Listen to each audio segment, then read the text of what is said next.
trips, recreational. All right, we go down to Venice, Yep.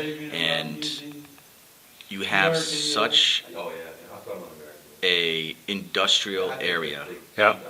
that has such a fantastic fishery.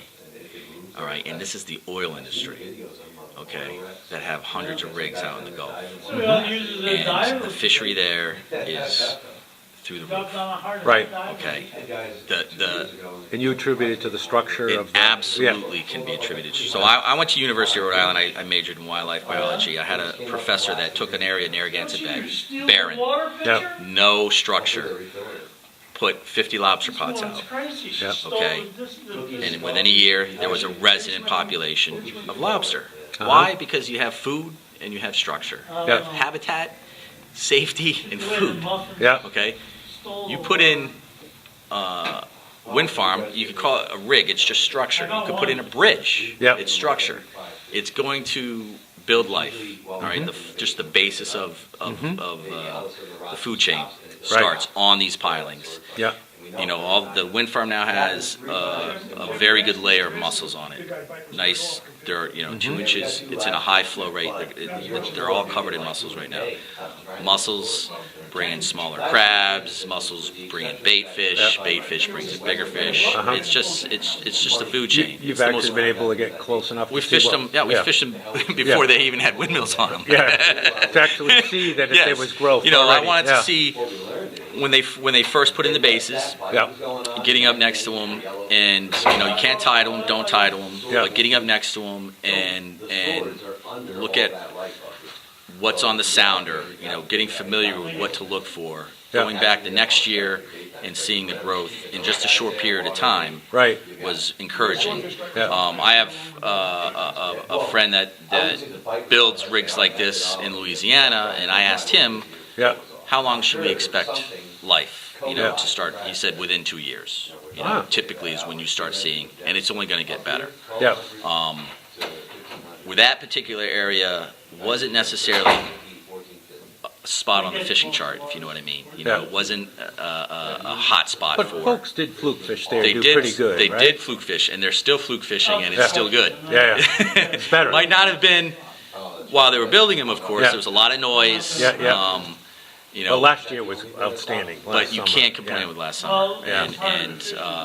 And what the other benefit is, particularly where we are on Block Island, is it's going to spread the fleet out. Yep. Everybody pounds the Southwest Ledge. Yep. All right. Everybody pounds the South Sandbank for fluke. And it's just going to spread out the fleet, I think, so Yep. to speak. And I wouldn't doubt if this summer, in late August, that you see mahi around, because just another 5 miles to the east of those rigs are some lobster buoys that we Right. get little chicken mahi Yeah. just for fun.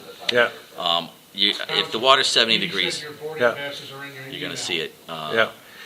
A lot of people, science about structure, and the big question a lot of people have is structure aggregating fish, or is it like building and generating more fish? So there's two. And wondering what your point of view on that might be. So two things to consider: existing rigs like in the Gulf, and then fish aggravating devices (FADs) that they use a lot in Hawaii. Yeah. All right, for their fishery. They actually have a commercial fishery built around FADs. Yeah. Those fish aggregating devices, in themselves, are building their own life around and under them, which brings in the larger pelagic fish. Yep. Pelagic fish aren't necessarily residential, but the lower end of the ecosystem is. It's a residential group of bait fish or a residential group of growth, if you know what I'm Yep. saying. It's a community. Yep. And the same thing with the wind farm and that kind of structure. You're going to have the basis of the food chain there all the time. Yep. Seasonally, those fish are going to come in. If you go out there right now, you'll probably find some cod, Yeah. right? But you're not going to find fluke.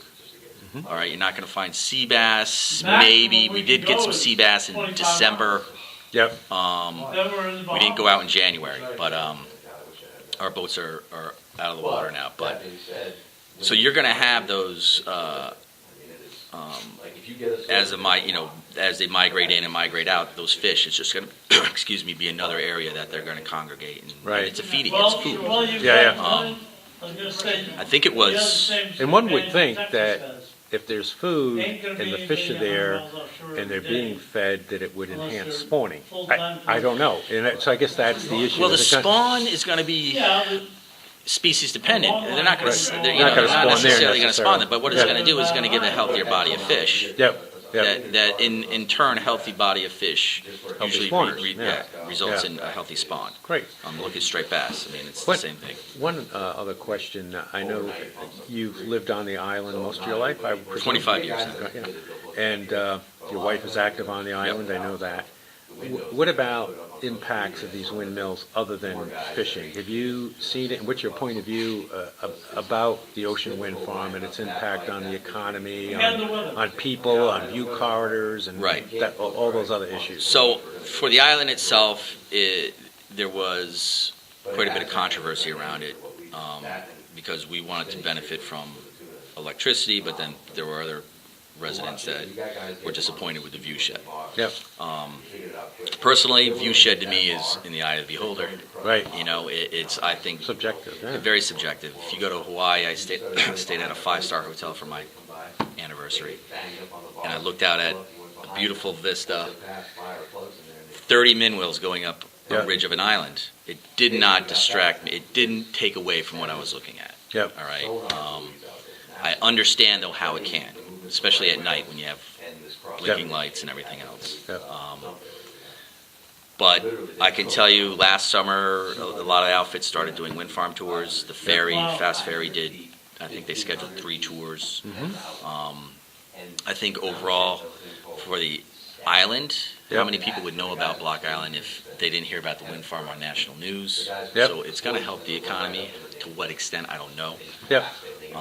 Good perspective. But no one. A lot of people don't know. I'm in New Jersey at a show. A lot of people don't know where Block Island is. Yeah. Well, you mentioned the wind farm, and they're like, "We saw that on the news." Right. Now they know. Yeah. I think it's going to have, from a tourist perspective, it's going to draw some people that are simply curious Great. and want to go take a look at it. Okay.